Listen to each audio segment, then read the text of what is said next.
I would suck at doing homework for all of my school years. And I was in school for a total of 12 years.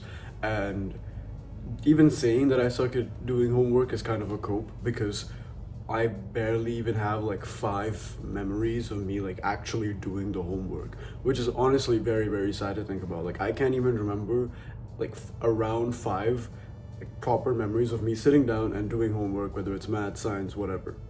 And that's really sad. Thing is, I would like not do them at home at all. I would like procrastinate it or just not do them at all.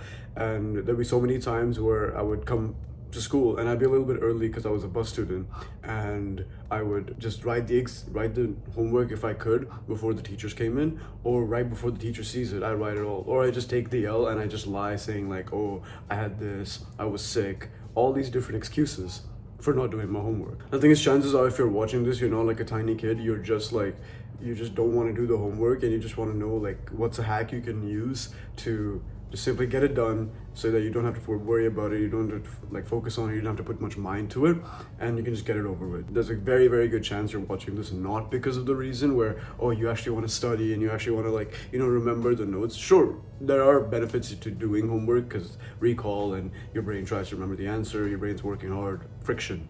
All of this is true, but chances are you're probably doing this only because you just want to get it over with, so you don't have to go through the hassle of whatever the teachers will say, whatever the parents will say, nothing. So first of all, respect to you for watching these kind of videos. A lot of people just go on YouTube, watch random stuff. So the fact that you're watching a video like this shows that you're at least doing your best to push past the norm and like focus on what really, really matters and what you truly want to do.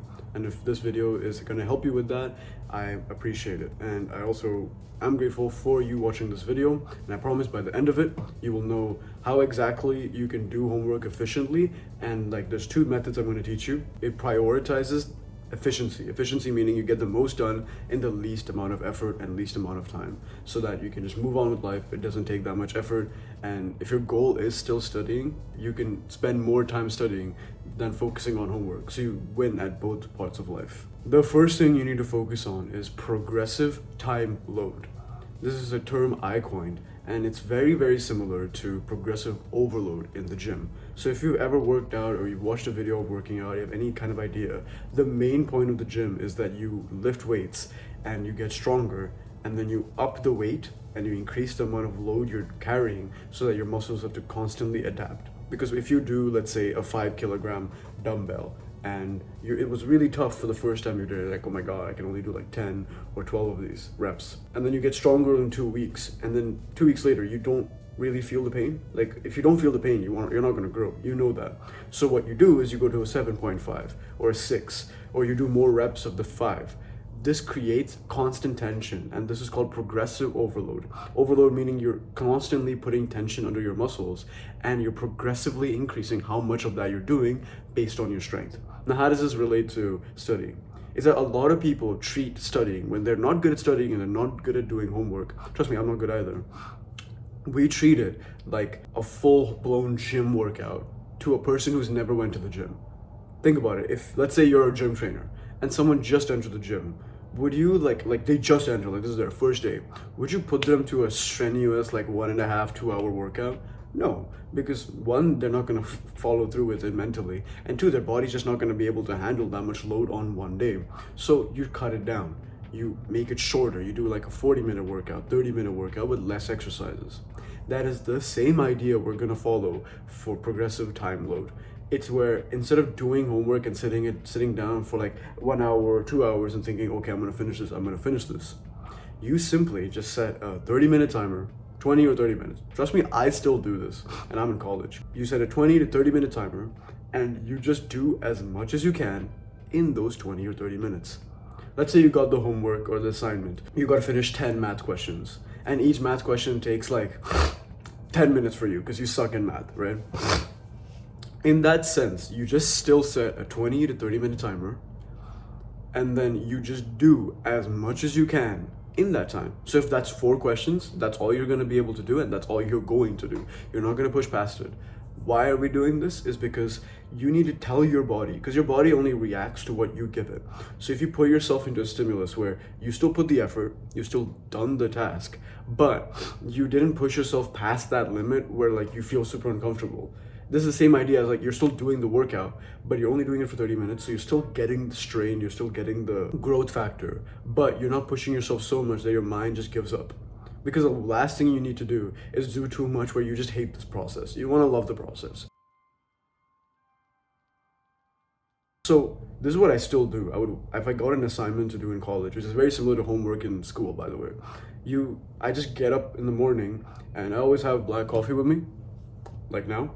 And every time I just drink it, I just put it and then I just put the notebook down. I open the PDF where the questions are and I just practice as much as I can for 20 to 30 minutes. I just set a 20 to 30 minute timer on my Mac, like depending on how much time I have that's free.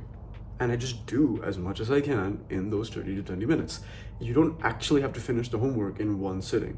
Now this is assuming it's like not late night and you don't have to push and you got the homework for like 2 days from now or 1 day from now or more. It's better if you do it earlier, by the way. Everyone says you have to do your homework early. The reason they're saying this is because they don't know, but they like it too, is that if you do it early, you don't have to worry about it as the days go on. And that's the best feeling you can have. So this can put you ahead of everyone else because everyone else is sitting down for like 1 to 3 hours doing their homework, doing their assignments.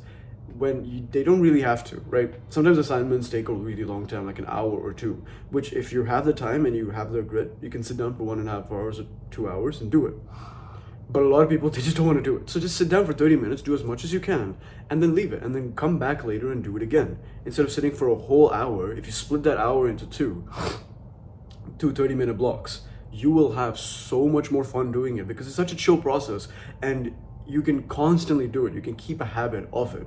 This is a very important thing to keep in mind because this is something you can follow with for the rest of your life. This is something I also do. Like every time I don't want to script videos for my YouTube channel, which is this YouTube channel, every time I don't want to script, what I do is I just simply set a 30-minute timer and I just say, whatever you can think of, just put it on the paper or put it on the screen. That's it. You don't have to think too much. You don't have to think, write 4 scripts. Nothing. In 30 minutes, how much ever you can do, whether that's 1 or 10 scripts, just do it. And this way, you keep less like mental torture to your brain while still making it work for the task. And this is a very important thing to keep in mind that you can follow it for the rest of your life. The second thing, which is a very small point, but it's also very important and super nice to have, is habit stacking, where simply, like I said, every time I did want to do this, I would just get a black coffee, which I get anyway throughout the day, and especially in the morning. And then I just sit down and I do my homework or assignment or studying while I drink the coffee. Because I like drinking the coffee. I don't like really doing the homework or the assignment. And I just do it while I'm drinking the coffee because I'll enjoy the process. It's only for 20 to 30 minutes.